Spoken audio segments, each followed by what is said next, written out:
की थी, जिसमें मात्र 1199 मितानिन को चयन हुआ है। यह झूठा वादा कब तक पूरा होगा? माननीय महोदय जी, मंत्री माननीय से जानना चाहता हूँ। माननीय अध्यक्ष महोदय, इनका प्रश्न है, राज्य सरकार द्वारा आत्मसात जन घोषणा पत्र 2018 में स्वास्थ्य कर्मी मितानिनों के संबंध में क्या क्या घोषणाएं की गई थी? वो पूरा चार्ट दिया है, 52-53 के उसमें है, और कितने कितने लोगों की भर्ती हो चुकी है और कितना किया जाना है और क्या प्रक्रियाधीन है और क्या नहीं हो सकता, ये पूरा लिखा हुआ है इसमें। माननीय अध्यक्ष महोदय जी, मितानिन को 5,000 रुपये मासिक वेतन वे साथ में कमीशन की राशि दिए जाने की वायदा किया था। मितानिन द्वारा लगातार आंदोलन, धरना प्रदर्शन करने के बाद भी अब तक 5,000 रुपये वेतनमान नहीं हुआ है। कब तक करेंगे? माननीय अध्यक्ष महोदय जी, माननीय मंत्री। चलिए, माननीय अध्यक्ष महोदय जी, जब स्वास्थ्य मंत्री सुपेबेड़ा गया था और सुपेबेड़ा में वायदा किया था कि सरगुजा सुपेबेड़ा में हवाई एम्बुलेंस की सुविधा कब तक प्रारंभ की जाएगी, कि हवाई जहाज घोषणा बन के रह जाएगी। मगर सुपेबेड़ा गए थे महोदय जी स्वास्थ्य मंत्री, और महामहिम राज्यपाल भी गए थे, उसमें माननीय मंत्री जी घोषणा की थी। अभी सुपेबेड़ा का जनता किडनी में परेशान है, कब तक एम्बुलेंस? चलिए, माननीय अध्यक्ष महोदय, प्रश्न जो है वो जन घोषणा पत्र से संबंधित है, सुपेबेड़ा से नहीं है। चंद्राकर जी। अध्यक्ष चंद्राकर जी,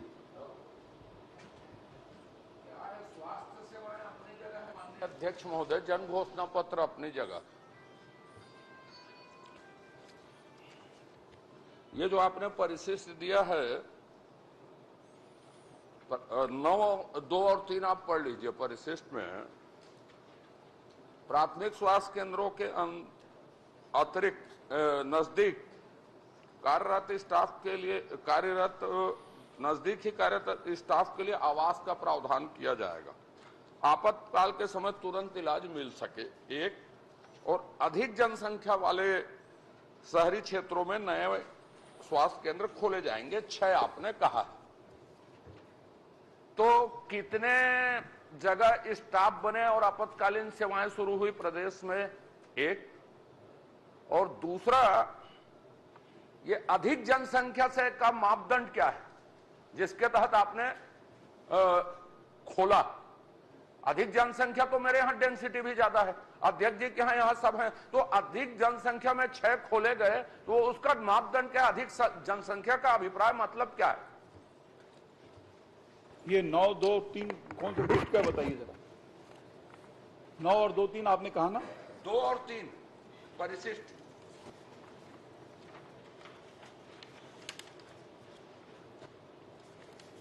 परिशिष्ट में 2 और 3 में लिखा हुआ है नियमित चिकित्सा अधिकारियों की रिक्त 423 पदों की भर्ती।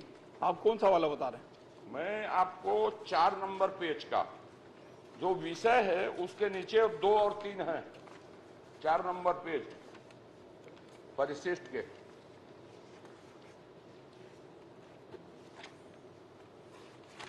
तीन नंबर 2 और 3 पूछा। 2 और स्टाफ क्वार्टर कितने बन गए और आपातकालीन सेवाएं कौन कौन सी शुरू हुई हैं, और अधिक जनसंख्या से मतलब अभिप्राय क्या है? अधिक जनसंख्या तो बहुत जगह है, डेंसिटी जो है वो। माननीय अध्यक्ष महोदय, 15वें वित्त आयोग में शहरी स्वास्थ्य केंद्र को प्रारंभ किया जा रहा है और आईपीएचएस मापदंड के अनुसार जनसंख्या के मापदंड। आईपीएचएस मापदंड आपने स्वीकार किया है क्या? ये पूरे प्रदेश में लागू है कि कब से लागू है? कौन कौन से स्तर में लागू है ये बता दीजिए। चलिए, छोड़िए, बताएंगे वो। माननीय अध्यक्ष महोदय, माननीय मंत्री जी से मेरा प्रश्न है कि इन मितानिन बहनों को कोरोना जैसी वैश्विक महामारी के चलते क्या कोई प्रोत्साहन राशि महीने के हिसाब से देने की घोषणा आपने की है? माननीय अध्यक्ष महोदय, मितानिन को एक ऑनलाइन पेमेंट का सिस्टम है और इस प्रकार का मैं दे रहा हूं, जानकारी दे रहा हूं।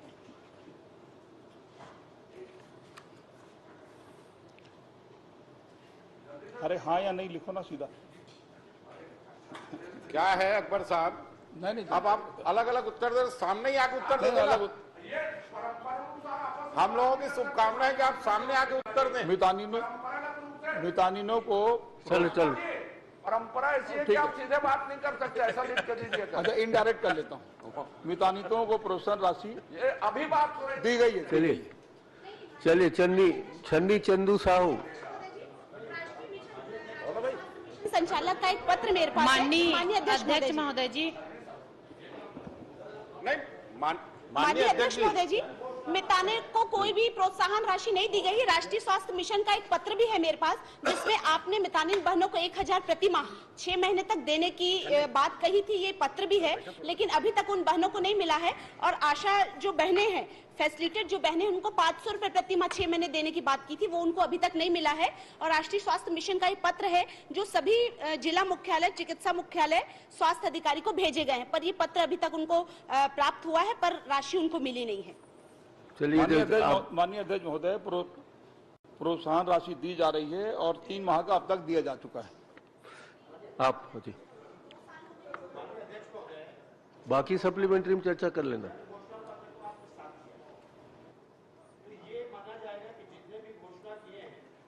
वो सरकार ने उसको स्वीकार कर लिया है और आत्मसात किया मतलब स्वीकार कर लिया। अब वो सरकार के हिस्सा हो गए, पहले वो कांग्रेस की पार्ट रही है, तो अब हाँ दिल से लगा लिया।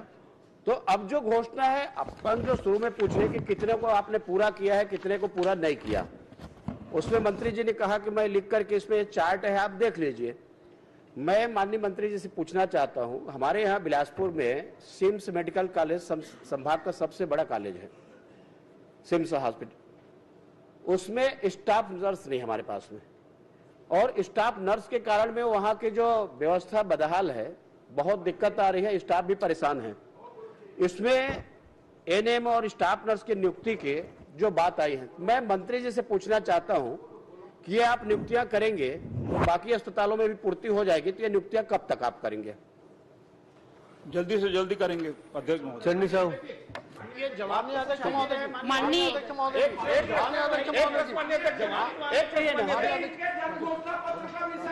ये प्रयोग क्या है और आत्मसात क्या है? आपने तो दिल से लगाया, जब दिल से लगाया तो दिल से दूरी क्यों?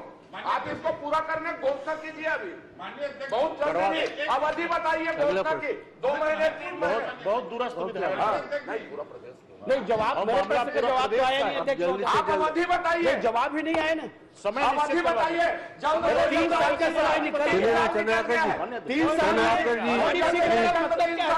समय निकल गया। सुन लीजिए, एक तो भारत साधक मंत्री हैं, वो सरकार की सामूहिक जिम्मेदारी। असली मंत्री आ जाएंगे तब ये उठाइएगा, ज्यादा क्वेश्चन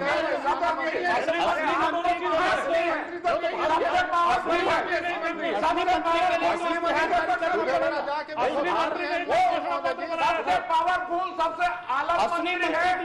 चलिए चन्नी, भारत साधक ने भार उठाया है। माननीय अध्यक्ष महोदय जी, मैं प्रश्न लगाई हूँ, उसमें मंत्री जी के माध्यम से जानकारी मिली है। यूनिवर्सल हेल्थ की बात की है, आपने यूनिवर्सल हेल्थ की बात की है, क्या ये स्कीम आपने लागू कर दी है क्या? 1 मिनट में इनका तो जवाब दे दूं। बहुत जल्दी चलिए कर दीजिए और बहुत जल्दी चलिए चलिए माननीय मंत्री महोदय, होने आप जो आना घोषणा कर दो, गिफ्ट हो जाएगा उनके लिए। अरे आप लोग बैठो ना भाई, बैठो बोल रहा हूँ। माननीय अध्यक्ष महोदय, सबसे पहले ये जानना जरूरी है कि आत्मसात का मतलब क्या होता है। आत्मसात का मतलब अपने आप में समाहित करना, यानी मन मस्तिष्क में इसको बनाए रखना कि इसको करना है। अब इसका मतलब ये थोड़ी कि आप अभी घोषणा करो, अभी करो, ये क्या बात हुई? नहीं, आप मतलब जानिए ना, आप मतलब जानिए, आप मतलब जानिए, इसके बाद थोड़े ना पाने वाले हैं। क्या मतलब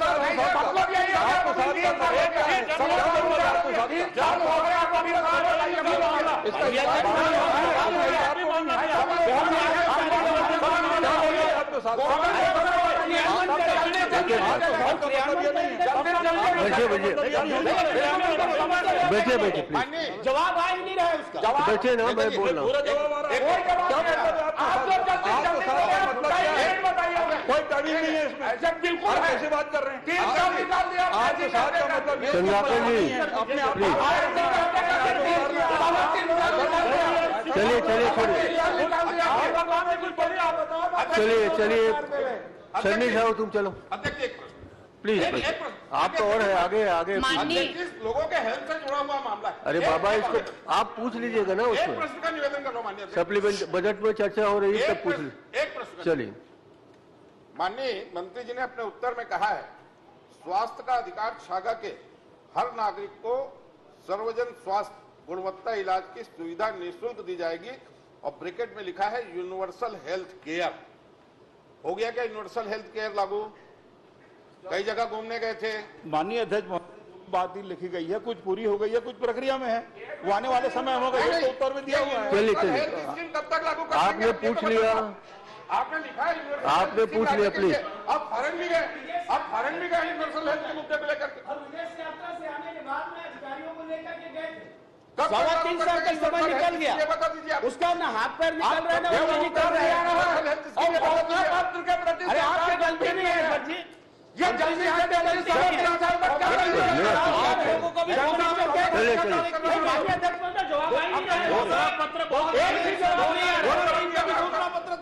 मंत्री जी का एक जन घोषणा पत्र का और हम तो बहुत अमृत करते थे, क्या पूरे जवाब आएंगे तो एक भी जवाब नहीं रहे, इसलिए हम लोग कैसे हम संतुष्ट हो अध्यक्ष महोदय। फिर बोल रहे हैं कि कब तक नियुक्ति चलिए अब मंत्री जवाब दे रहे हैं, इतने लोग एक साथ खड़े हो क्या करेंगे? आपने कहा एक प्रश्न पूछ लीजिए।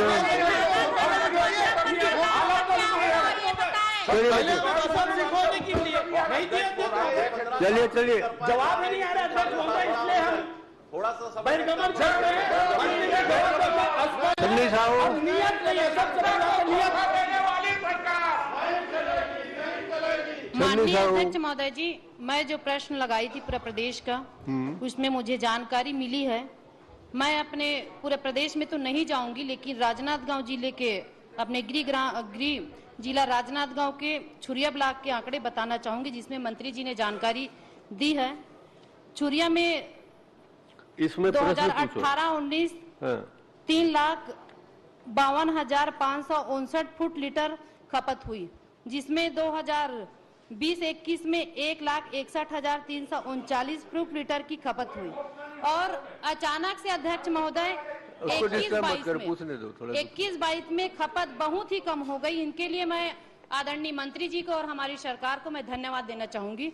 लेकिन मुझे यहाँ समझ नहीं आ रही है कि अध्यक्ष महोदय जी की दुकान बढ़ा दी गई, काउंटर बढ़ा दी गई, लेकिन राजस्व की कमी ऐसा कम क्यों आया? मैं मंत्री जी से जानना चाहती हूँ। माननीय अध्यक्ष महोदय, लोगों को जागरूक किया जा रहा है और उसके आधार पर ये परिणाम आ रहा है उसमें। माननीय अध्यक्ष महोदय जी, इससे साफ जाहिर होता है कि अवैध तरीका से मादक पदार्थ का अभी तेजी से बढ़ाव हो रहा है। मैं एक महिला विधायक हूँ और हम अपने क्षेत्र में हम महिला होने के नाते महिला लोग ही ज्यादा उम्मीद करते हैं और महिलाओं का कहना किसी का ये मादक पदार्थ की वजह से किसी का मांग का सिंदूर उजड़ जाते हैं, किसी का परिवार उजड़ जाते हैं। तो मैं मंत्री जी से ये जानना चाहूंगी कि जिले में आबकारी विभाग के जिला अधिकारी के संरक्षण में जो मादक पदार्थ से अवैध तरीका से अगर चल रही है उसमें अंकुश लगाएंगे क्या?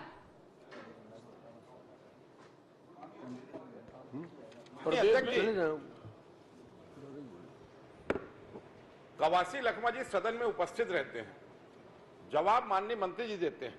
एक बार, दो बार, 3 बार हो गया, पर कहीं कोई परंपरा आपकी व्यवस्था दी है इसमें। इस व्यवस्था मंत्री का पूरा सम्मान करते हो, सदन से बाहर चल दे, छुट्टी ले ले, आपने ही व्यवस्था दी है। हम आपकी व्यवस्था का ही लागू हो यहाँ सदन में यह मांग करने की, या फिर ये निर्देश जारी हो जाए सारे विभाग के उत्तर आदरणीय अकबर साहब देंगे। और यदि माननीय प्रश्न भी लगातार यदि 3 लगते हैं तो फिर से ड्रा होता। वो लगातार कितने प्रश्नों का उत्तर देंगे? चलिए आप कुछ कहिए कवासी लखमा जी। वो तो दूसरे में तो काय करते हो बहुत। हाँ बताओ प्रश्न। नहीं माननीय अध्यक्ष जी, दे रहे प्लीज। ये विधानसभा की परंपरा है कि किसी मंत्री का 3 प्रश्न लगातार आ जाए। एक तो आप दे रहे आप बैठिए तो शर्मा जी मंत्री जवाब दे रहे हैं। माननीय अध्यक्ष महोदय जी, मैं मंत्री जी से ये कहना चाहती हूँ कि हम महिला विधायक हैं, क्षेत्र में महिला विधायक होने के कारण महिला ज्यादा उम्मीद करते हैं और एक अवैध तरीका से मादक पदार्थ का सेवन होता है, जिससे कई महिला बहनों का मांग उजड़ जाती है, कई परिवार बिखर जाती है। तो मंत्री जी से मैं ये कहना चाहती हूँ, जो अवैध तरीका से मादक पदार्थ का जो सेवन हो रहा है, बिक्री हो रहा है, उसमें अंकुश लगाएंगे क्या? बताइए। सदस्य ने, महिला सदस्य है, बोल रहे हैं कि अवैध दारू बेच रहा है। नानगाम जिला में लगातार अवैध दारू में बहुत प्रकरण बनाए हैं। हम पूरी तरह से कोशिश करेंगे अध्यक्ष जी, अवैध दारू बंद हो, ऐसा हमारा सरकार का उद्देश्य है। हम लोग लगातार नानगाम जिला में बहुत प्रकरण पकड़ा है और बंद करने का पूरा प्रयास करेंगे। इसी तरीके से आप उत्तर दिया करो थोड़ा थोड़ा। अध्यक्ष महोदय, इसी में संतराम नेताम नहीं यार, प्लीज। संतराम नेताम, माननीय मंत्री महोदय, संतराम जी नेताम करेंगे क्या? संतराम नेताम जी, नेताम साहब आज कासर पर गाज गिरी आज। हाँ, निकलेगा अभी तो। चल। माननीय अध्यक्ष महोदय, मैं माननीय मंत्री जी से जानना चाहता कि छत्तीसगढ़ मेडिकल कॉर्पोरेशन लिमिटेड में ये आकाश साहू संविदा सब इंजीनियर को कब से एसडीओ और ई का प्रभार दिया गया था और किस नियम के तहत, तथा वर्तमान में कौन कौन उच्च पदों पर संविदा इंजीनियर के पद पर कार्यरत हैं?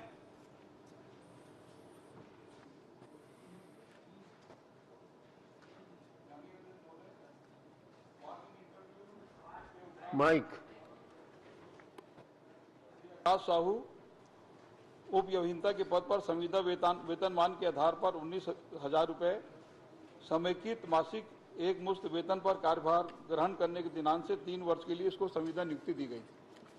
माननीय अध्यक्ष महोदय, मेरा एक प्रश्न है कि जब आपने उसको सब इंजीनियर पोस्ट में आपने पदस्थ किया, जबकि मेरे जानकारी अनुसार में जब एक ही पद में जब सब इंजीनियर आपने उसको किया है, तो एसडीओ और उससे भी बढ़कर ई का प्रभार देना उचित नहीं है। अध्यक्ष महोदय, मैं यही जानना चाहता हूं कि सब इंजीनियर को आपने और देने के बाद उस आकाश साहू ने अध्यक्ष महोदय बिना फर्जी बिल के 2 जनरेटर मतलब 30 लाख रुपए का बीजापुर और पखांजूर में, जिनके खिलाफ में एफआईआर भी हुआ है और ये पूरे प्रदेश में चल रहा है। अध्यक्ष महोदय, मेरा यह कहना है कि आप संविदा नियुक्ति करके इस प्रकार से करोड़ों रुपए का भ्रष्टाचार कर रहे हैं और वर्तमान में अध्यक्ष महोदय मैं ये जानना चाहता हूं कि अभी भी सब इंजीनियर को फिर एसडीओ का प्रभार दिया गया देवराज गुप्ता को, तो देवराज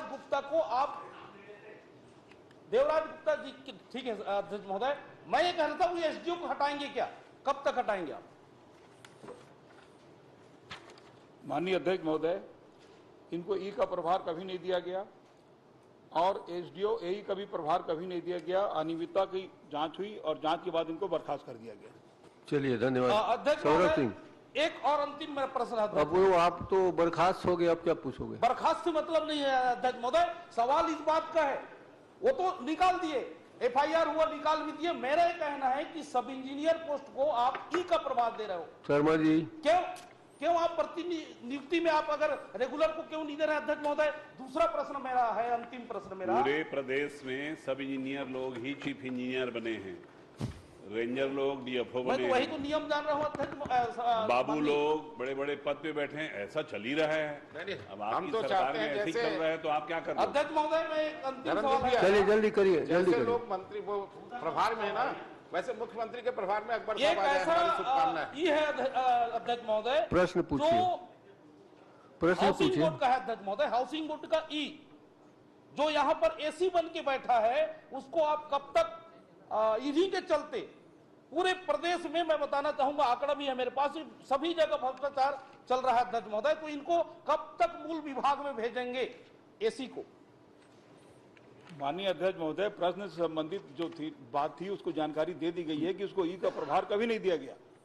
अध्यक्ष महोदय, पूरे सवाल पर गोलमोल जवाब है अध्यक्ष महोदय, आप सुन रहे हैं, मैं देख रहा हूं। कि एक भी प्रश्न का सही ढंग से जवाब नहीं आया। मैं अंतिम आपसे एक प्रश्न करके पिछला प्रश्न भी आपका अंतिम था। बीजापुर में अध्यक्ष महोदय और पखांजूर में मातृ शिशु अस्पताल 50 बिस्तर का बन रहा है, 6.5 करोड़ का वहां पर है अध्यक्ष महोदय पखांजूर में।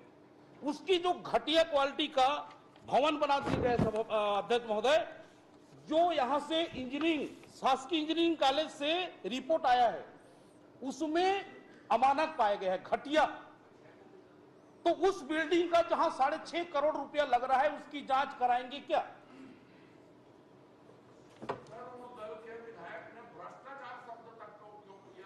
चलिए देखते हैं।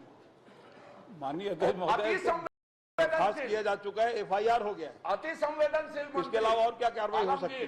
अध्यक्ष महोदय, मेरा प्रश्न है कि ये जो जनरेटर खरीदी में एफआईआर हुआ अध्यक्ष महोदय, वो जो बिल्डिंग के मैं दूसरा सब्जेक्ट में कह रहा था, जो जनरेटर में तो एफआईआर आपने कर दिया, उसको सेवा से भी बर्खास्त कर दिया।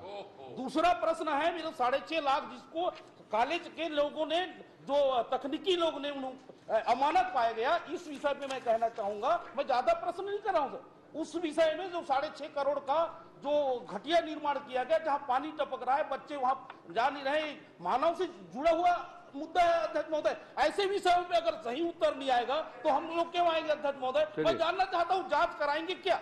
जांच करा दीजिए ना, जांच करा दीजिए, बात खत्म हो गई। माननीय अध्यक्ष महोदय, अमानक रिपोर्ट अभी नहीं आई है, यदि आप बोल रहे हैं तो चेक करवा लेंगे। चलिए सौरभ सिंह जी, सौरभ सिंह प्लीज। माननीय आप जो घटिया शब्द का इस्तेमाल कर रहे हैं ना, उधर मंत्री जी को वो खटिया सुना रहा है। माननीय अध्यक्ष, घटिया बोल रहे हैं तो उधर वो खटिया समझ रहे हैं। उनको बोलो कि स्तरहीन काम है, उसका रिपोर्ट आपके पास है तो दे दीजिए। माननीय अध्यक्ष महोदय, जांजगीर चांपा जिले में डीएमएफ और सीएसआर मद से 5 करोड़ 7 लाख रुपए का वेंटिलेटर खरीदा गया है।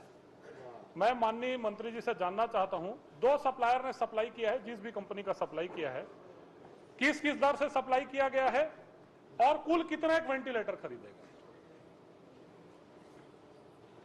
माननीय अध्यक्ष महोदय, कंपनी का नाम ड्रेगर, संख्या 8, श्रेय कारपोरेशन, वो जो मॉडल है उसका, वो वेंटिलेटर का ड्रेगर है। सप्लाई करने वाला श्रेय कारपोरेशन रायगढ़, दिनांक 1/5/2021, 1 नग। दूसरा एलाइड, संख्या 10, श्रेय कारपोरेशन रायगढ़, दिनांक 1/5/2021, 1 नग। उसके बाद मतलब प्रति नग का इसका कीमत है 12,99,200, जो पहला वाला। दूसरा वाला 20,83,200। तीसरा रेसमेड कंपनी, संख्या 10, मेसर्स मल्टी इंटरनेशनल रायपुर, दिनांक 4/6/2021, इसका कीमत है 21,24,000। टोटल 5,45,09,26। कुल कितने खरीदे गए? कुल कितने? Total number 28। माननीय अध्यक्ष महोदय, 28 वेंटिलेटर खरीदे गए हैं और 28 वेंटिलेटर जो खरीदे गए हैं, मैं माननीय मंत्री जी से जानना चाहता हूं, इसमें 2 प्रकरण हैं। जो 14 दिसंबर 2021 को विधानसभा में यह जानकारी दी गई है कि जांजगीर चांपा जिले में 2 और 3 कुल 5 वेंटिलेटर खरीदे गए। तो ये क्या भ्रामक जानकारी आ रही है? आप बोल रहे हैं कुल 28 और यहां पर जानकारी विधानसभा के पिछले सत्र में 14 दिसंबर 2021 को जानकारी आई है कि टोटल वेंटिलेटर जांजगीर चांपा जिले में खरीदे गए हैं 7। तो बाकी वेंटिलेटर का क्या हो रहा है? क्यों नहीं दिया जा रहा? कहां है वो? माननीय अध्यक्ष महोदय, जो प्रश्न है कि कितनी खरीदी गई, कितने में खरीदी गई, तो जो कितनी खरीदी गई, कितने में खरीदी गई, किसके द्वारा खरीदी गई, कब खरीदी गई, क्या कीमत में खरीदी गई, वो पूरा बता चुका। वहां पे स्टॉक में है नहीं, वो अभी कैसे बताया जा सकता है? माननीय अध्यक्ष महोदय, मैं माननीय मंत्री जी से एक छोटी सी बात पूछना चाहता हूं। स्टॉक है या नहीं है वो तो आप बताना ही पड़ेगा कि स्टॉक है कि नहीं, कि कोई ले गया, कहां ले गया, कहां उठा के ले गया 28 वेंटिलेटर। माननीय अध्यक्ष महोदय, यह गंभीर मामला है, पैसे का दुरुपयोग, जनता की पैसे का कोरोना काल में सर्वस्व दुरुपयोग का यह मामला है। और ये कोरोना में आपदा को कैसे अवसर में बदला गया, इसका यह सबसे बड़ा उदाहरण है। माननीय अध्यक्ष महोदय, मैं मंत्री जी से जानना चाहता हूँ, एक minute, main part carnival type corona carnival हो रहा है। Corona carnival.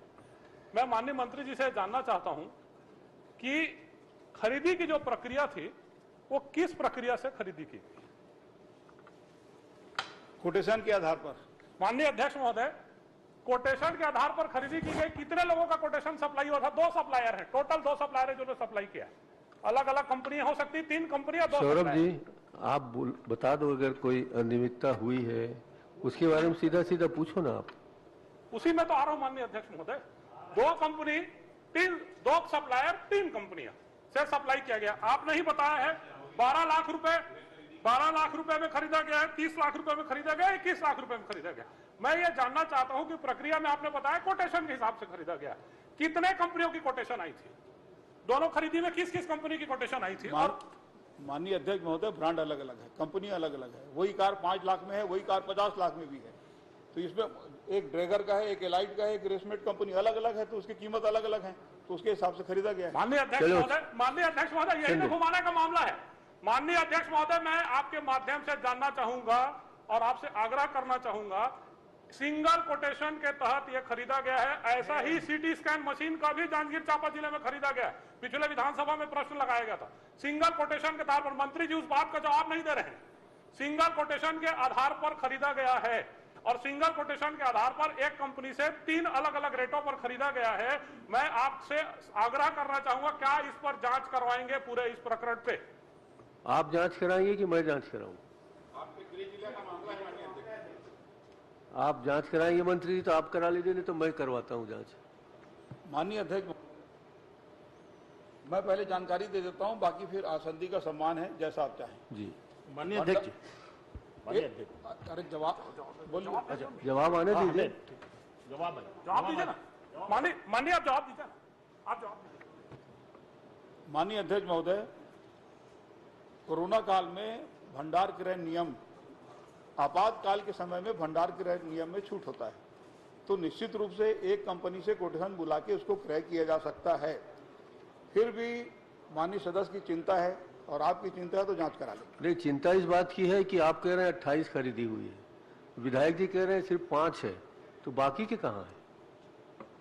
सवाल इस बात का है कि 28 वेंटिलेटर खरीदे गए, माननीय अध्यक्ष कहीं न कहीं लगना चाहिए। आज का जो विधानसभा में प्रश्न है वो स्टॉक के ऊपर नहीं है कि कौन कहाँ है, वो केवल इसलिए है कि आपकी खरीदी की प्रक्रिया के ऊपर है। तो खरीदी की प्रक्रिया की पूरी जानकारी मैंने आपको दे दी, लेकिन माननीय सदस्य को यदि तसल्ली नहीं है, वो इसमें जांच ही चाहते हैं, तो ठीक है, जांच करा लेंगे। माननीय अध्यक्ष महोदय, समय सीमा में जांच हो चलिए ना, अब देखेंगे समय सीमा। माननीय अध्यक्ष जी, माननीय अध्यक्ष महोदय, नारायण चंदेल जी, माननीय अध्यक्ष महोदय, जांजगीर चांपा जिले में डीएमएफ मत का लगातार दुरुपयोग हो रहा है और इसके पहले जो कलेक्टर महोदय थे, ये उनके द्वारा खरीदी की गई है। मैं नाम नहीं लेना चाहता। मैं माननीय मंत्री जी से ये पूछना चाहता हूं कि जो वेंटिलेटर की खरीदी की गई है कोरोना काल में, उसमें अभी कितने बंद हैं और कितने चालू हैं, और जांच कब तक हो जाएगा, ये बता दें। माननीय अध्यक्ष महोदय, वेंटिलेटर बंद है कि चालू है, ये इस समय कैसे बताया जा सकता है? अभी आप नहीं बता सकते। डॉक्टर रेड्डू अजू जोगी।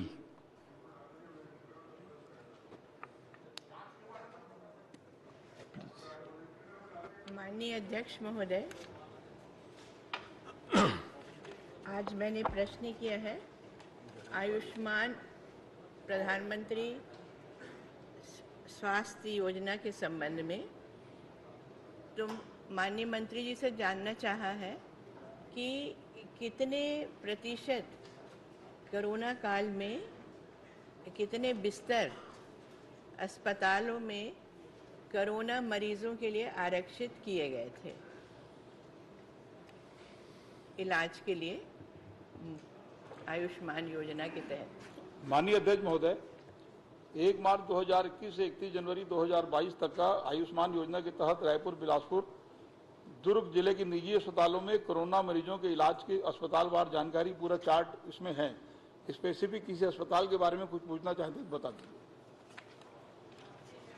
कुल बेड बता दीजिए, टोटल बेड कितने थे, वही जानना चाहते थे। टोटल इस परिशिष्ट में बिलासपुर, रायपुर, दुर्ग में सबसे अधिक और अन्य छोटे छोटे जिलों में 1 से 10 मरीजों का इलाज किया गया, यानी 20% कोरोना बेड कहीं भी आरक्षित नहीं थे। और इस योजना का मूल उद्देश्य कैशलेस सर्जरी थी कि मरीज को कैश नहीं देना पड़े। यदि वो गरीबी रेखा के नीचे आते हैं तो उनको सारी सुविधाएं आयुष्मान योजना के तहत मिले।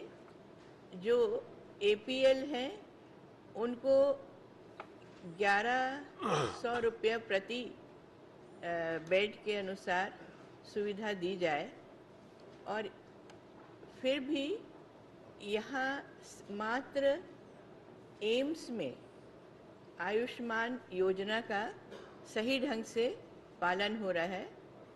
कल ही मेरे घर में काम करने वाले व्यक्ति वो जाके स्वयं अपनी सांस का इलाज एम्स में कराए। यानी ये अस्पताल अपने आप ही पॉपुलर हो रहा है क्योंकि यहाँ आयुष्मान योजना का सही ढंग से पालन हो रहा है। आप प्रश्न क्या करना चाहते हैं? मैं ये प्रश्न कर रही हूँ कि 20% आरक्षण किसी भी अस्पताल में नहीं किया गया, जबकि वो प्रधानमंत्री की योजना थी। मात्र 1 से 10। और विशेषकर मैं जानना चाहती हूँ कि गौरेला, पेंड्रा, मरवाही उस जिले में जानकारी आई है निरंक। तो आपके माध्यम से मंत्री जी से जानना चाहूँगी, क्या वहाँ वेंटिलेटर की सुविधा है? किसी भी अस्पताल में वेंटिलेटर या कोरोना की इलाज की कोई सुविधा है? क्योंकि सिर्फ उसको उनको आइसोलेशन में दूर दराज से कोई हॉस्टल, आदिवासी हॉस्टल में रख दिया जाता है। तो कृपया इसके बारे में भी बताएं। माननीय अध्यक्ष महोदय, समय समय पर 50% से 100% तक का मरीजों के लिए आरक्षण किया गया था। इसके अलावा जो गौरेला, पेंड्रा, मरवाही में की जानकारी आप चाहते हैं तो उसमें शासकीय अस्पताल में व्यवस्था थी, निजी अस्पताल में नहीं थी।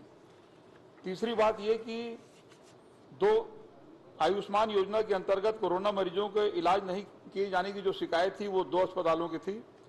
एक NHMMI नारायणा रायपुर और दूसरा काला बन एंड प्लास्टिक सर्जरी रायपुर। ये दो की शिकायत थी और दोनों के विरुद्ध कार्रवाई की गई है। मैं माननीय मंत्री जी से फिर से पूछना चाहूंगी, क्या पेंड्रा, गौरेला, मरवाही जिले में वेंटिलेटर की सुविधा है या नहीं है? और किस अस्पताल में? किस जी है। नहीं, किस नहीं है तो जांजगीर से ले जाइएगा, बहुत सारा वेंटिलेटर है। चलिए, धन्यवाद। और ये भी बता दूं कि जो शिकायत मिली थी तो उसके अंतर्गत सरगुजा के 2 अस्पतालों का पंजीयन निलंबित किया गया और साथ में कोरबा जिले का को भी सरकारी योजनाओं से वंचित किया गया। और अंत में यही पूछना चाहूँगी कि जो आयुष्मान योजना का संचालन या देखभाल करते हैं नोडल अधिकारी, एक डॉक्टर हैं, नाम नहीं लेना चाहती, पर उनका भी 2 अस्पताल उनके चलते हैं। तो वो निष्पक्ष तरीके से इसकी जानकारी देने में संभवतः असमर्थ रहते हैं। तो क्या आप अस्पताल, अब तो कोरोना नहीं है पर, और आशा करती हूँ कि भविष्य में भी नहीं होगा, ऐसे में औचक निरीक्षण करके उसकी वीडियो रिकॉर्डिंग भी होना चाहिए थी। और जिन अस्पतालों में आयुष्मान योजना का लाभ दिया जा रहा है तो कम से कम वहाँ एक बोर्ड तो लगा लें कि इस अस्पताल में आयुष्मान योजना के द्वारा पेमेंट करने का प्रबंध है। और हेल्पलाइन नंबर भी कि यदि नहीं मिल रहा है तो बड़ा ऐसा बोर्ड में लिख दिया जाए। ये मैं आपसे निवेदन करूँ। धन्यवाद। चंद्राकर जी। माननीय अध्यक्ष महोदय, मैं उसी भर में मेरा प्रश्न मत लगे ऐसा मैं सोचते रहता हूँ। बालक के और बालक की चर्चा भी मुझे आज शुरू करनी है। अभी बालक नहीं है, वो मंत्री के रूप में बैठे। थोड़ा सरल पूछना अध्यक्ष जी, वो बुखार में आज मंत्री जी को बुखार चढ़ा हुआ है।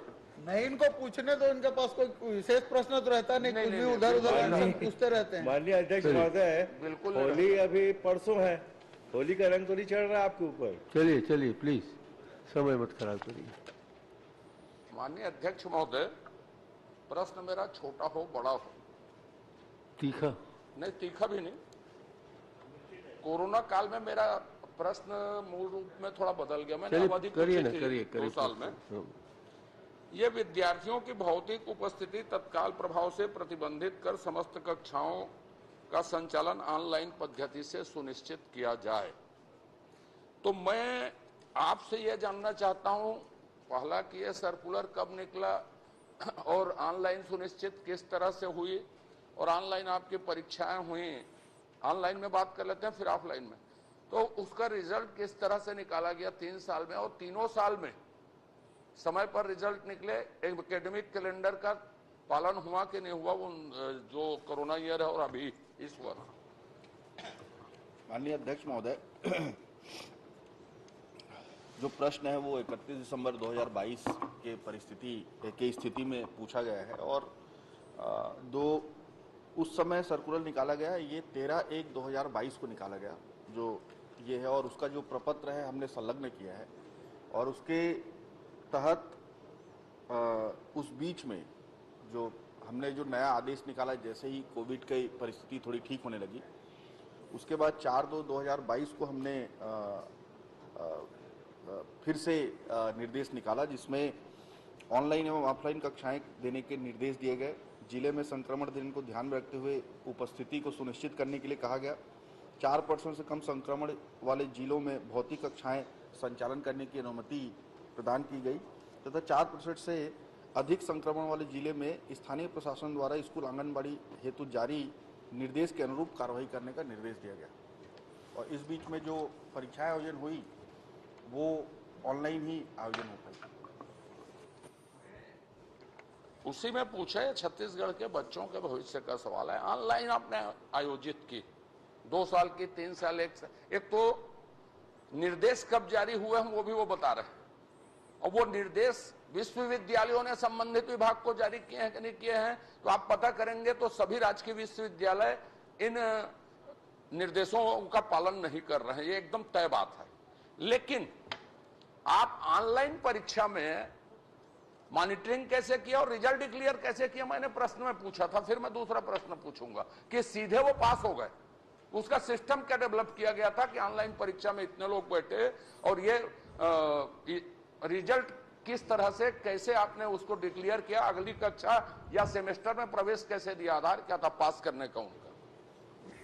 माननीय अध्यक्ष महोदय, कोविड के समय जो परिस्थिति थी उसको देखते हुए उस समय ये डिसीजन लिया गया था कि ऑनलाइन परीक्षाएं संचालित होंगी, क्योंकि उस समय ये परिस्थिति थी कि चाहे केंद्र सरकार हो, चाहे यूजीसी, चाहे एआईसीटी, सभी का सर्कुलर था, और उस सर्कुलर को ध्यान में रखते हुए हमने ऑनलाइन परीक्षाएं की अनुमति दी थी। और अभी इस साल फिर से जो कोविड की तीसरी लहर जब ऐसा लगा कि आगे बढ़ने वाला है, तो उस समय 1 महीने के लिए हमने ये फिर से किया था। लेकिन जैसे ही हमको महसूस हुआ कि कोरोना या कोविड की तीसरी लहर यहाँ बहुत अधिक नहीं जाने वाली है, हमने फिर से इस जो उससे पहले 13 जनवरी को जो हमने आदेश निकाला था, उस आदेश को एक तरह से रिवर्ट बैक किया है। अध्यक्ष महोदय, जो ऑनलाइन परीक्षाएं हैं वो सभी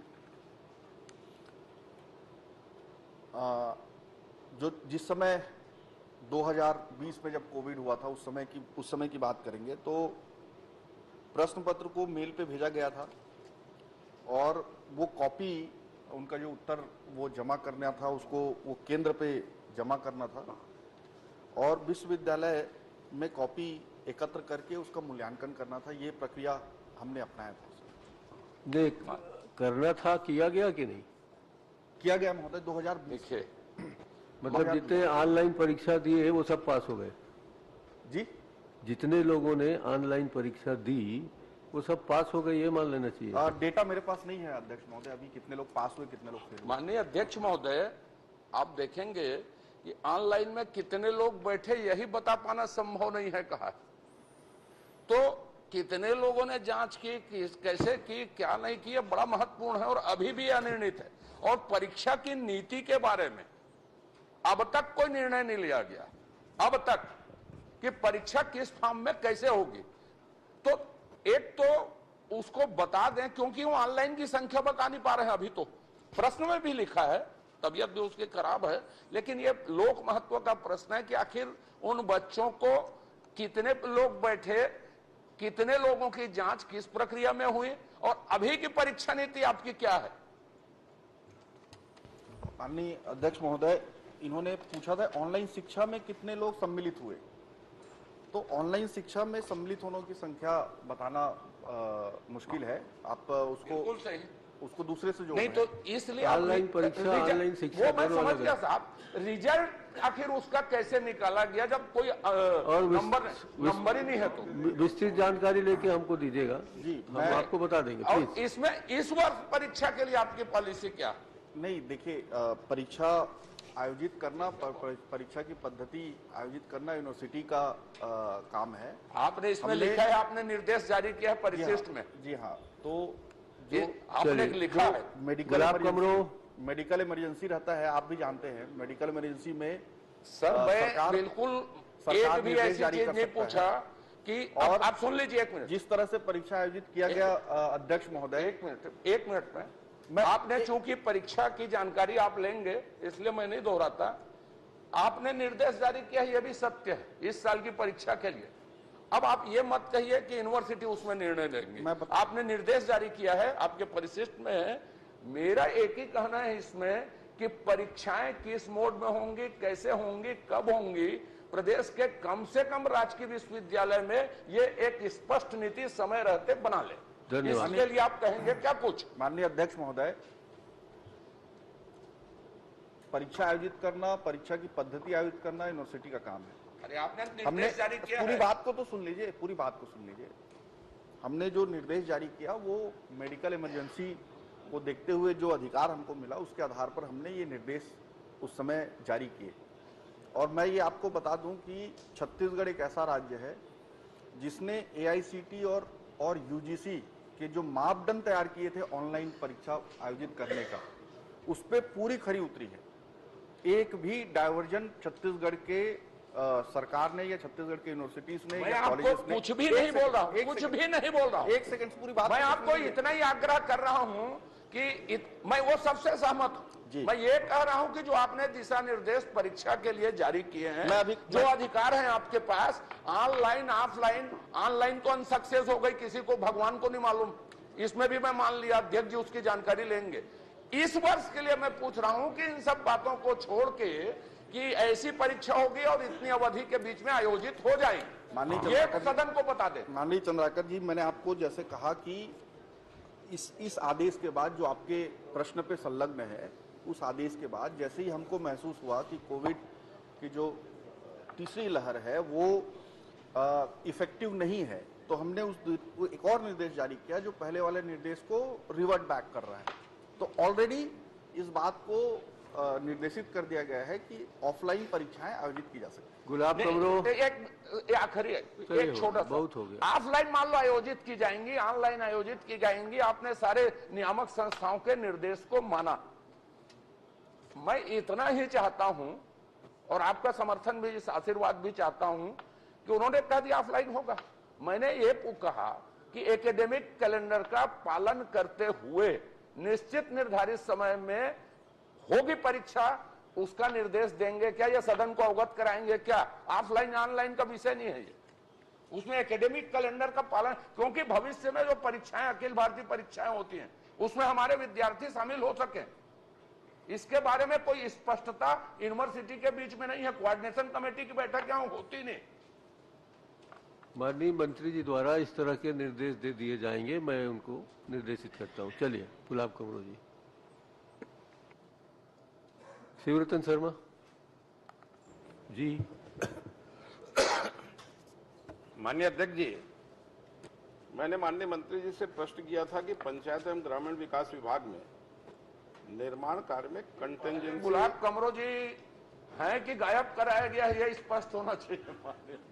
काटने के क्या नियम है और प्रदेश में विभाग के पास किस किस जिले में इस मद में कितनी राशि जमा है? तो माननीय मंत्री जी का उत्तर ही आधा अधूरा आया है। इनने जो खर्च किया वो तो आ गया, पर किस किस जिले में कितनी राशि जमा है ये उत्तर में नहीं आया। तो आपसे निवेदन करूंगा कि एक बार ये बता दें, एक साथ एक मुश्त बता दें कितनी राशि जमा है। पहला ये है। दूसरा, आपने खाली इसमें आरईएस का उल्लेख किया है, मुख्यमंत्री सड़क योजना में, ग्राम गौरव पथ में, और जिसमें भी कंटिजेंसी काटते हैं ग्रामीण पंचायत विकास से अंतर्गत जो भी काम होते हैं, उसका आपने उल्लेख नहीं किया। उसमें राशि कटती है कि नहीं कटती ये बता दें। माननीय अध्यक्ष महोदय, माननीय सदस्य ने जानकारी चाहिए कि जिलेवार खर्च का ब्यौरा तो दिया गया है, लेकिन इसमें यह नहीं बताया कि कितना राशि जमा है। तो अब आप उसको ध्यान से पढ़िए। इसमें ग्रामीण यांत्रिकी सेवा संबंधी जिलावार जानकारी, जिला संभाग का नाम, पहला नंबर आप देख लें, बाकी लिस्ट है। कार्यपालन अभियंता ग्रामीण यांत्रिकी सेवा संभाग अंबिकापुर। अब ऊपर हेडिंग पढ़िए, उपलब्ध कॉन्टिजेंसी की राशि, तो यही तो, इतना ही तो जमा है। आप पढ़ लें इसको। मैंने पढ़ लिया उसको पूरा माननीय। उसमें खर्च, ये कॉपी है मेरे पास, आपने जो उत्तर दिया वो कॉपी मैंने देख लिया। इसमें सिर्फ खर्च का विवरण है, जो राशि जमा है उसका विवरण नहीं। हेडिंग को पढ़िए ना, उपलब्ध कॉन्टिजेंसी की राशि, आप पढ़िए ना उसको। दूसरे नंबर कॉलम वही ऊपर ही में, उपलब्ध मतलब क्या? सुनिए, इसमें उपलब्ध राशि से आपने जो उपयोग किया उसका उल्लेख है। चलिए, चश्मा पूरा ठीक है। मेरा प्रश्न था मुख्यमंत्री सड़क योजना, ग्राम गौरव पथ, प्रधानमंत्री सड़क योजना के अंतर्गत रिन्यूअल होता है, ये रिन्यूअल में भी कंटिजेंसी की राशि कटती है। दूसरा, आपने अपने उत्तर में कहा है, जो पत्र का एक उल्लेख किया उस पत्र में है कि 1% राशि 3% में से 1% जनपद पंचायत को, 1% ग्राम पंचायत को और 1% आरईएस में रहेगी। वैसे ही जो आकस्मिक निधि है उसमें से 1% ग्राम पंचायत को और 1% से आधा आधा आरईएस को और इसको रहेगी। ये पंचायतों को, मेरे प्रश्न लगने के बाद बलौदाबाजार जिले में राशि भी भेजी गई है 3 साल की। आपने क्या पूरे जिलों में पंचायतों को, जनपद को ये राशि भेज दी है क्या, ये बता दें। और सबसे महत्वपूर्ण बात यह है, ये जो 5% आप अलग अलग नाम से काट रहे हैं, इसके उपयोग का मापदंड क्या है? 3 प्रश्न को एक साथ समेटते हैं आप। चलिए, बुद्धिमान मंत्री हैं साहब, सब दे सकते हैं जवाब। माननीय अध्यक्ष महोदय, समय का ख्याल रखें। लगना चाहिए। माननीय अध्यक्ष महोदय, अलग से रखने का कोई प्रावधान नहीं है। जब एस्टीमेट बनता है उसी में इसको शामिल किया जाता है और आकस्मिक निधि में उसका उपयोग किया जाता है। इसमें अलग वाली कोई बात नहीं है। माननीय अध्यक्ष जी, इनने उत्तर में कहा है कि इस राशि का उपयोग प्राक्कलन तैयार करने में उनके जो पेपर लगते हैं उसमें किया जाएगा, पर इस राशि का उपयोग मुख्यमंत्री के कार्यक्रम के लिए किया जाता है। इस राशि का उपयोग 15 अगस्त 26 जनवरी कार्यक्रम के लिए किया जाता है। इस राशि का उपयोग संसदीय सचिवों के बंगले के रिन्यूअल के लिए किया जाता है, संसदीय सचिवों को स्टेशनरी भेजने के लिए काम किया जाता है। ये राशि जो काटी जाती है, ये उन निर्माण कार्यों के अतिरिक्त और कहीं राशि खर्च करने का प्रावधान है क्या, और किस नियम में? ये किस किस संसदीय सचिव के स्टेशनरी रिन्यूअल करने काम किया गया है? वो क्या है? सदन को बताना चाहिए। माननीय अध्यक्ष महोदय, ये राशि का जो उपयोग है, प्राक्कलन को तैयार करने पर होने वाला व्यय, सर्वेक्षण हेतु मजदूरों का भुगतान, निरीक्षण पर होने वाला व्यय, शासकीय वाहन ना होने पर किराए पर व्यय, स्टेशनरी व्यय एवं उक्त कार्य में अन्य व्यय। अच्छा, इसके आपने जो बताया, इसके अतिरिक्त अगर कोई, जो मैंने बताया कि मुख्यमंत्री के कार्यक्रम में खर्च किया गया, संसदीय सचिव के बंगले के रिन्यूअल में खर्च किया गया, 15 अगस्त 26 जनवरी में खर्च किया गया, तो ऐसे खर्च करने वाले ऊपर कार्रवाई आप करेंगे क्या? भार साधक मंत्री हैं, कुछ नहीं बोल सकते हो। नहीं, माननीय अध्यक्ष जी, सामूहिक जिम्मेदारी है और मंत्री के रूप में जवाब दे रहे हैं, तो जो गलत खर्च किया गया है मापदंड के अंतर्गत। सर, आपने ही भार साधक मंत्री कहा, आपने ही भार साधक मंत्री कहा। मंत्री ही भार साधक होता है, कोई उसमें कार्यवाहक भार साधक होता ही नहीं। आप ही ने कहा भार साधक है। चलिए, ये सब बातें अभी उनकी बजट पे चर्चा होनी है कल, परसों, उसको कर लीजिए। लंबा प्रश्न है, उनसे कर लीजिए। मेरा कहना है कि आप मंत्री जी उसमें कार्रवाई करेंगे क्या, इतना बता दें। मंत्री जी आएंगे तो बात जो बताया उसके अतिरिक्त अगर खर्च हुआ तो लालजीत जी करेंगे क्या, इतना बता दीजिए। लालजीत राठिया। माननीय अध्यक्ष जी, आपका संरक्षण चाहूंगा। मैं दे रहा हूँ, इसलिए दे रहा हूँ, आप पूरा चर्चा कर लीजिए। 1% की राशि पंचायत को जाना चाहिए और पंचायत को राशि जाती नहीं। 1% जनपद को जाना चाहिए और जनपद को राशि जाती अरे है। भाई शर्मा जी, और- आप बहुत विद्वान आदमी, कुछ बातें तो चुप रहकर भी माननीय समझ लिया अध्यक्ष, आपका संरक्षण करें, चाहूंगा। बस समझ लीजिए आप। नहीं, वो गरीब आदमी, उसको पूछने दो बेचारे को। चलो लाल जी। माननीय अध्यक्ष महोदय, मैं माननीय मंत्री जी से जानना चाहूंगा कि जिला रायगढ़ के अंतर्गत 2019-20 में मनरेगा योजना के अंतर्गत कितने कार्य प्रारंभ किए और कितने कार्य प्रारंभ किए गए हैं? क्या इन सब का कार्य किए गए हैं, उनके भुगतान किया गया है? नहीं।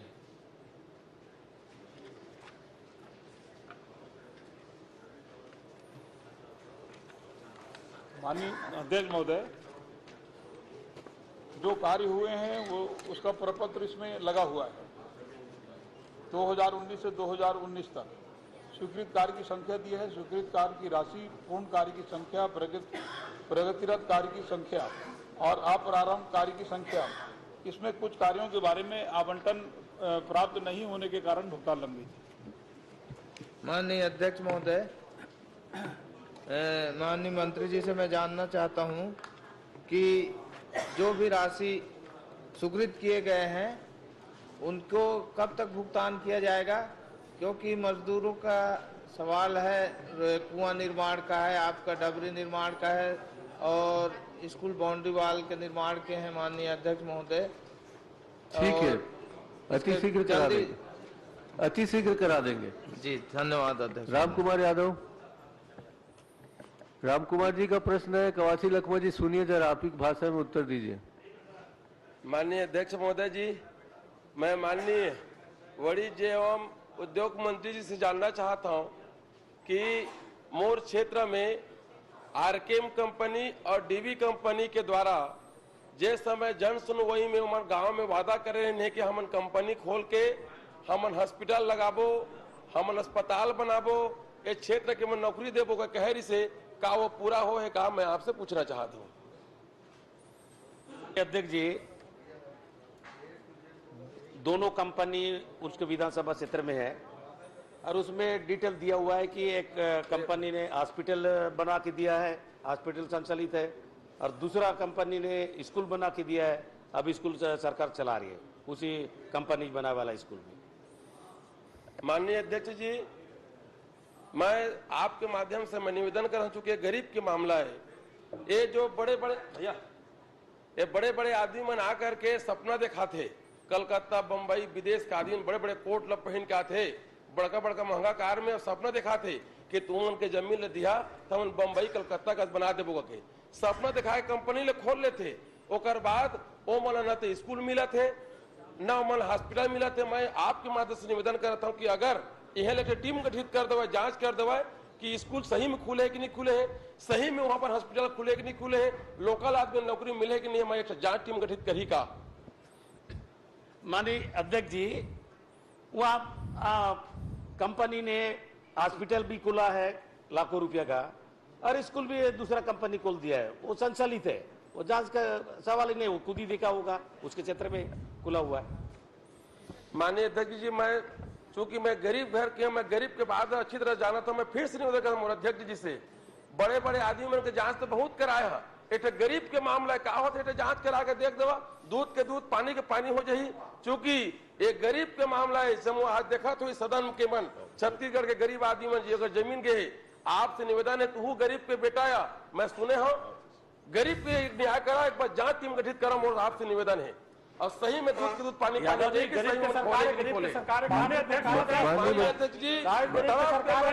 माननीय मंत्री जी। माननीय अध्यक्ष महोदय, विधायक जी बड़ी जिम्मेदारी के साथ बोल रहे हैं कि कंपनी ने पैसा खर्चा नहीं किया, दोनों कंपनियों ने। आप पूरे सीएसआर का रिकॉर्ड दे देना विधायक जी को कि कितना पैसा कंपनियां चल रही हैं, उत्पादन हो रहा है, तो दोनों कंपनियों ने कितना सीएसआर में प्रति वर्ष खर्चा किया है, उसका रिकॉर्ड माननीय विधायक जी को दे दें। माननीय ये बोल रहे हैं कि स्कूल बन गया, वो बोल रहे हैं नहीं बन रहा। माननीय अध्यक्ष जी, मैं फिर से सदन से निवेदन कर रहा हूं, एक गरीब आदमी भाई जांच कराओ, पूरा प्रदेश के 2.5-3 करोड़ जनता देखा थे, तू जांच कराओ एक बार। चलिए जांच कराएंगे जी, मंत्री जी बोल दीजिए, जांच करवाते हैं। ये जो सदस्य ने पूछ रहा है स्कूल बना है, हॉस्पिटल बना है, अगर कोई दूसरा मुद्दा अगर कोई अगर छूटा है, क्या करना है, वो अगर बोलेगा तो जांच करवा देंगे। लेकिन ये तो ऑलरेडी बन चुका है, स्कूल भी बना है, हॉस्पिटल भी बना है, और अगर कोई बात है, नौकरी है, कुछ है, बोलेगा तो जांच करवा देंगे। सिर्फ CSR का जो पैसा है उसकी जांच करवा दें। भैया मोरे कहना है माननीय मंत्री जी, ये वो क्षेत्र में एक हॉस्पिटल नहीं, वहाँ के मन कोनो गिरते एक्सीडेंट होते तो मला रहेगा ले जाते। राम कुमार जी, मोर आपसे मेरी बात सुनो। जी जी तय मंत्री जिला अपन क्षेत्र में बुला जी दौरा करवा और देखवा दे का बोले वो उल्टा सीधा हमने इसने जाबो तो कोई नहीं सुना है, तुम्हार दम पे जाबो, यहाँ टीम गठित करे तो मन सुनी। निवेदन है टीम, आप भी जांजगीर जिला के, मैं आपसे प्रार्थना कर रहा था, मैं आपसे प्रार्थना करता देखिए जी मोर जांजगीर जिला की टीम गठित कर दो।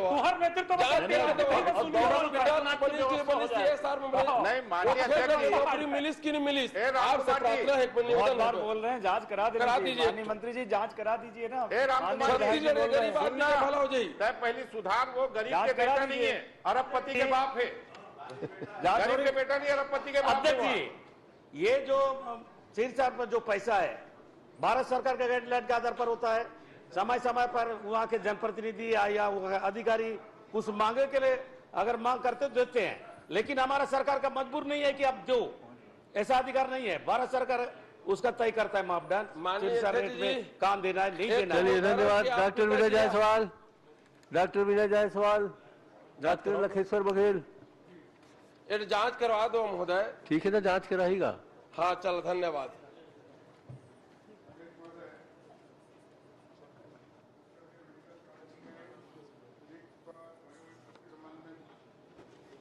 था इस संबंध में माननीय हमारे चित्रकूट विधायक पूछे भी थे, इसका उत्तर आया था, लेकिन मैं जानना चाहूंगा कि ख के उत्तर में रिक्त पदों पर भर्ती हेतु सर्वपल्ली कश्यप स्मृति चिकित्सा महाविद्यालय जगदलपुर के द्वारा प्रत्येक माह में 30 तारीख को वॉक इन इंटरव्यू आयोजित कर संविदा नियुक्ति की जाती है।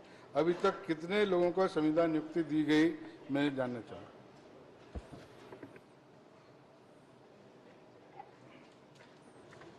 माननीय अध्यक्ष महोदय, ये 2013 से वॉक इन इंटरव्यू का सिस्टम चल रहा है और इसमें जो टोटल नियुक्ति हुई है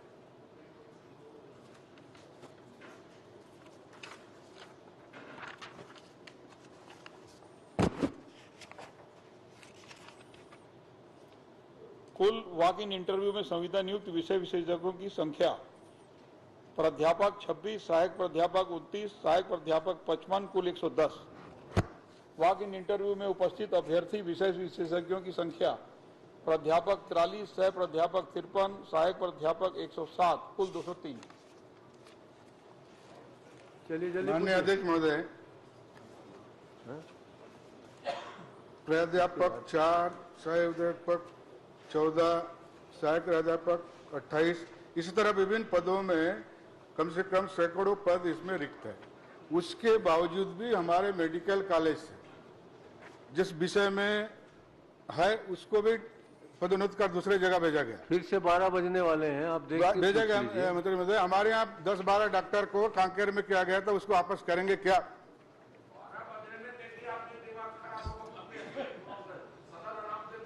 इनका तो रोज ही होते आदरणीय अध्यक्ष जी, रोज सुबह शाम होते, इनका कैसे करें? मैं इसको दिखवा लूंगा अध्यक्ष जी। केशव प्रसाद चंद्र जी, आधा मिनट में सवाल करिए। माननीय अध्यक्ष महोदय, ये प्लेसमेंट कंपनी वाला मन नौकरी ले काब निकाल रहे थे, लगाए हैं तेला। ये आपका सवाल है जी? अच्छा, एक बार फिर से जरा बोलिए। जब तक तो बारी प्लेसमेंट के माध्यम से दारू बिक्री करा थे, वो नौकरी लगे है, ओला आए दिन निकाल रहे थे, फिर नया लड़का रखा थे, तो एक क्या व्यवस्था है? प्रश्नकाल समाप्त। अपने 5